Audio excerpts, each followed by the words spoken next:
we tend to give candidates bits of data.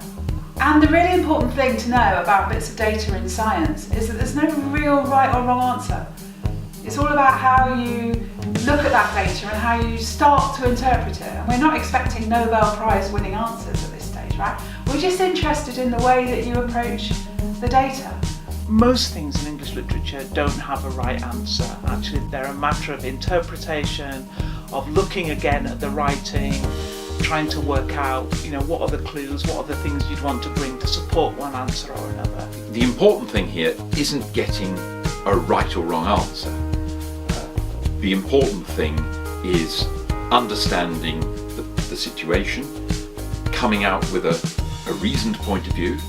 When objections are put to it, being able to understand the objections and respond intelligently to them. Because we want to see their strengths, we want to see the best they can do, and there's no trick questions, we're not trying to trip people up, we're looking for the peak rather than the sort of lows.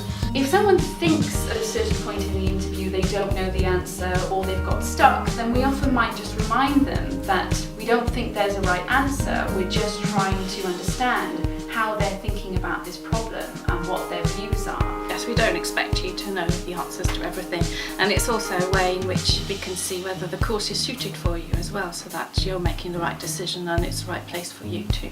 If they seem to be asking you the same thing again, maybe that's an invitation to think about the answer that you gave first time round, and to you don't need to change it, but to just think, are they giving me a sort of second chance, a second bite at this, and maybe I just need to think about it slightly differently. It's perfectly fine to change your minds, yes, we keep changing our minds. We do our best to put candidates at their ease, and we certainly don't try to trip you up. Our whole aim is to get you to perform at your best. Don't panic and look at your old textbooks and exercise books and worry about what you don't know, what you haven't covered, because that won't be relevant. We'll be interested in you and the way that you think.